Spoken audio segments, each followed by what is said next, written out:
Hey everybody, a few weeks ago I asked all of you guys what you wanted me to do for my next video, and the majority of you guys said you wanted to see me do another pitch video, which I was seriously hoping you guys would not vote for. I just had it on there as an option just because I wanted another option, but here we are.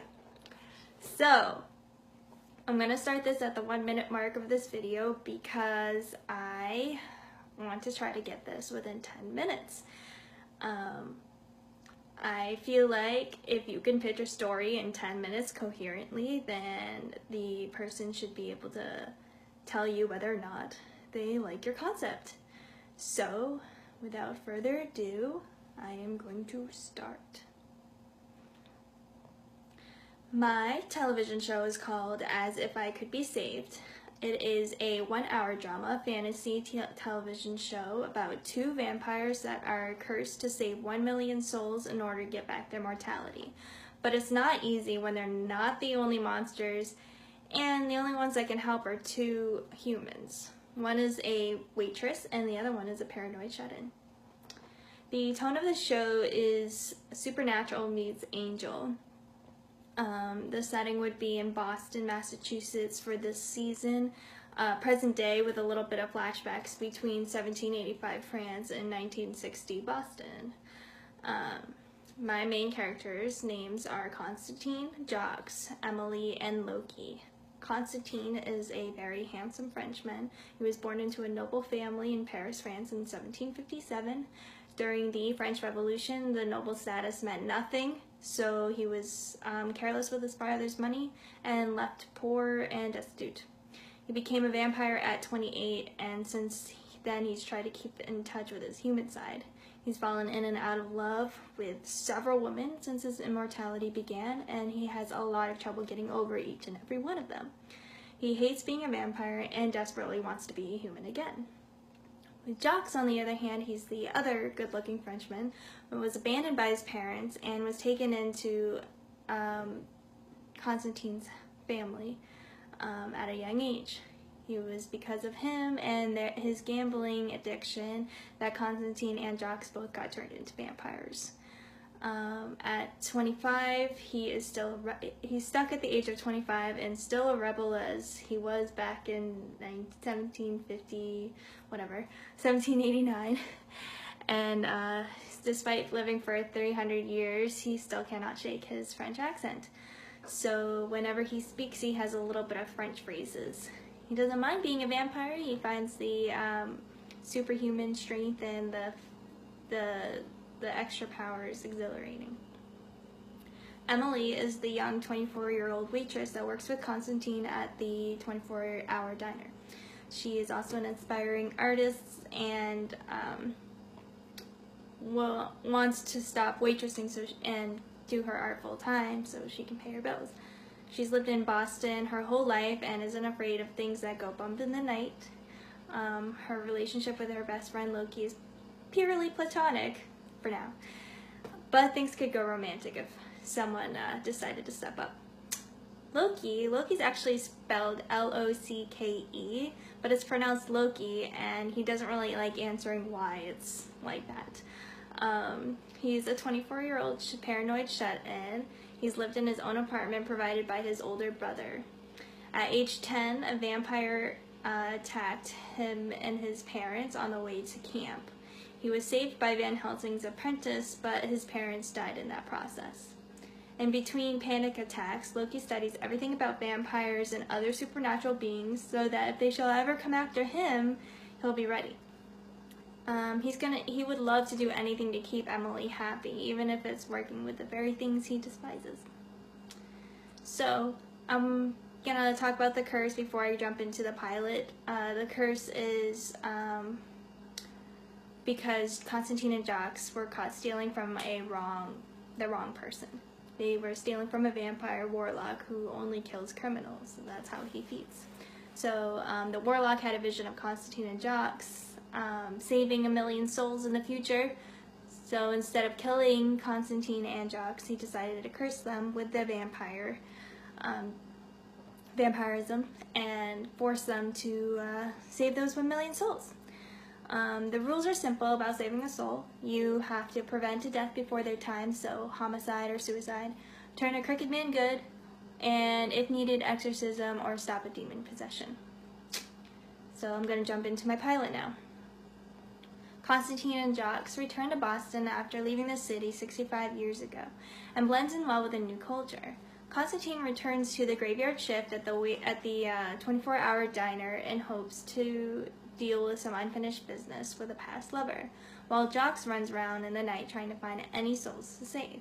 They fall back into the same routines, saving souls from dusk to dawn, but when a drug addict comes to the diner and tries to rob it at gunpoint, Constantine and Jacques snap into action. There's two problems that happen with that scene. They moved inhumanely fast, and Emily witnessed it all. Convinced that they are superheroes, Emily tells Loki about the whole incident, but Loki warns her that they might not be the superheroes she's imagining.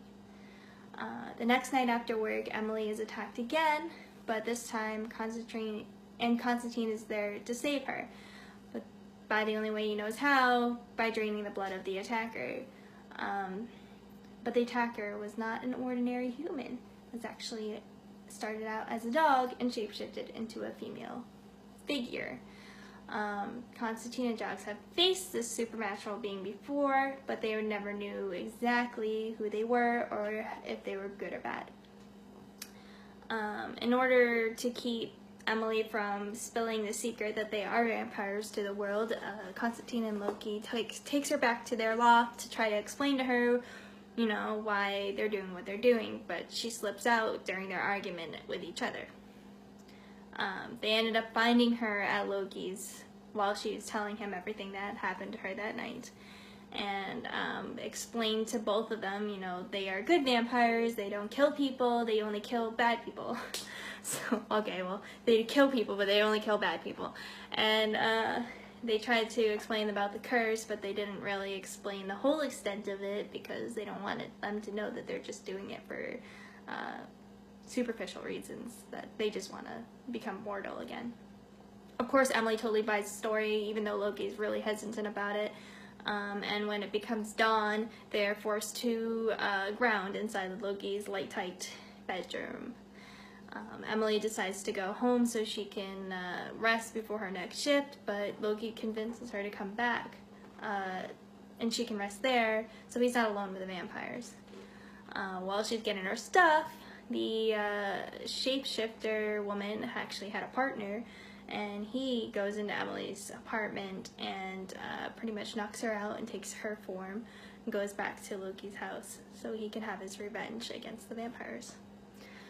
Emily actually wakes up and is able to contact Loki before anything happens, and he's able to save the vampires from being killed by the shapeshifter. Emily arrives to Loki's apartment. There goes my AC. Emily arrives to Loki's apartment, and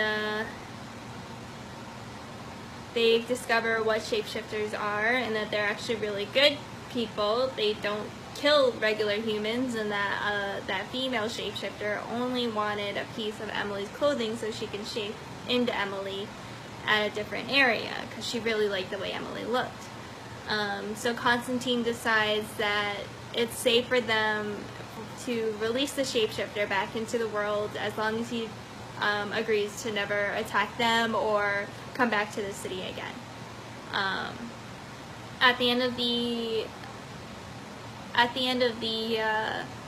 pilot, Constantine is confronted by the fact that Loki's past is the reason why he's so guarded against being near the vampires. He understands and apologizes to Loki for what their kind has done to him and his family, and asks if he would like to work with them to be able to discover new creatures and figure out whether or not they are good, they're okay for the community, or if they should be taken out, and they should be taken out so they can protect the humankind. Of course, Loki didn't want to do it, but he saw how excited Emily was to be able to work more with Constantine and Jacques, so he decided yes, I'll do it only if you guys never, ever come back to my apartment again. At the end of the episode, you'll see they had saved 30,004 souls. And that's the end of the pilot. The rest of the series, you follow Jocks and Constantine as they try to finish their task, all the while meeting different creatures also from the past and new ones that they haven't met before.